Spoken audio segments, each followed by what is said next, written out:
With the containment cap on the BP gusher off today for most of the day after an accident, oil spilled freely. And in our fourth story tonight, the ominous internet posting from someone who appears to be an oil industry expert, claiming that the well structure beneath the seabed is now failing, which would mean the gusher might be unstoppable. This morning, an undersea robot bumped into the containment cap system, closing one of the vents. Gas rose through that vent, what Coast Guard Admiral Thad Allen called a, quote, burp in the system. This forced BP to remove the containment cap in order to check it for crystals that might fatally clog the system. But now, operations have begun to reinstall the cap. Thus, the containment cap, which was capturing only a portion of the gusher's oil, had been containing none of it for most of the day. But what if the well beneath the seafloor is itself failing? The warning was posted on the Oil Drum, an internet sounding board for petroleum geologists and oil industry professionals. Someone identifying himself as Doug R. wrote a lengthy piece with the caveat that we cannot identify Doug R. Some excerpts. All the actions and few tidbits of information all lead to one escapable conclusion. The well pipes below the seafloor are broken and leaking. The more they try and restrict the oil gushing out the BOP, blowout preventer, the more it will transfer to the leaks below, just like a leaky garden hose with a nozzle on it. When you open up the nozzle, it doesn't leak so bad. You close the nozzle, it leaks real bad. Same dynamics. What eventually will happen is that the blowout preventer will literally tip over if they do not run supports to it as the currents push on it. It's a race now, a race to drill the relief wells and take our last chance at killing this monster before the whole weakened, wore out, blown out, leaking and failing system gives up its last gasp in a horrific crescendo. Meantime, today, the beachfront at Pensacola Beach, covered in oil. Cleanup workers struggling as the oil kept coming all day.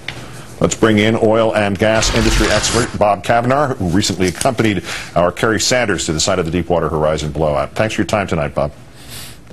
Good evening, Keith. We have talked with you before about that possibility that this Doug R. raised. Is there any evidence of the worst-case scenario that was described in that posting? Well, you know, Keith, I happen to agree with whoever Doug R. is. I believe that the best option for BP right now is to keep the well flowing as much as they can. Any effort to close the well in or to restrict the flow, I think, could cause more damage downhole and cause that flow around the wellhead that we talked about earlier this month. So is it potentially, if not unstoppable, virtually unstoppable? On the surface, Keith, it's essentially unstoppable. The best they can do now is to gather as much of the oil as they can from the seafloor through these different risers that they're installing. They really need to get the latching cap on it so they can gather more of the flow. But the only thing that's going to kill the well is the relief wells that are being drilled now. The New Orleans Times-Picayune reported another potential disaster, that the wellhead, the broken wellhead, is tilting over. Admiral Allen has confirmed that the riser package is in fact tilting 10 to 12 degrees off perpendicular. How big a concern is that? Could it be an indication that there is in fact some sort of structural problem with the portion of the well that still lies below the seabed? I think there's real damage to the blowout preventer, which is made up of that lower marine riser package and the blowout preventer itself. Remember, there's a tremendous amount of stress that was put on that when that 5,000 foot of riser went over to the seafloor, and the connectors are severely damaged, and they've been flowed through now for 7 weeks. So if it comes off, it won't be a surprise to me. Now, they can just lower the cap down over the next connector looking up, as long as there's something looking up to settle it over. We saw you last night on the barge with Kerry Sanders, obviously near the site of the Deepwater Horizon. Give us your impressions with 24 hours to think about it of the operation that you were able to see in person. You know, I was really privileged to be able to go out with Kerry and to see this up close. We first stopped, the Coast Guard stopped us at the 5-mile limit, and the water, it was dark when we got there, but the water looked fairly nice, fairly blue. It looked, but the scene itself was magnificent in terms of all the flames and all of the vessels there. But right after the sun came up, a big sheet of real heavy weathered oil engulfed the boat. And then as the Coast Guard moved us in closer, we moved in within about 1.5 miles of the Enterprise, and oil was everywhere. And not only these sheets of heavy oil moving through, the dispersed oil and the dispersant itself was everywhere. It smelled like a refinery, and I'm real used to that odor, so it doesn't bother me. But the film crew, the television crew, was really having a tough time with it.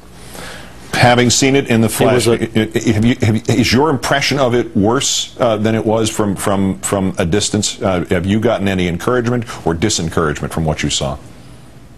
You know, the scale of the operation, Keith, this has got to be the largest offshore operation ever undertaken. There's 3 semi-submersibles there, plus a drill ship, plus 30 other ships. The Coast Guard told us that they have over 700 people in this operation on a continuous basis, and the effort is massive.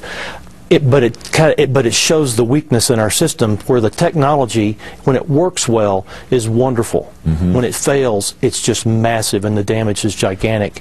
And this shows a real weakness in our lack of energy policy that we've been talking about for 40 years, but done nothing about to really build one. Yeah, I mean, you hate to analogize anything from World War I, but it sounds like that. It sounds like all of the destructive capability that mechanized man had was 50 years ahead of his ability to defend against it, and we're seeing it again in an oil rig off the Gulf. Bob Kavnar, oil and gas industry expert, as always, great thanks for both yesterday's report and your time tonight. Happy to be with you, Keith.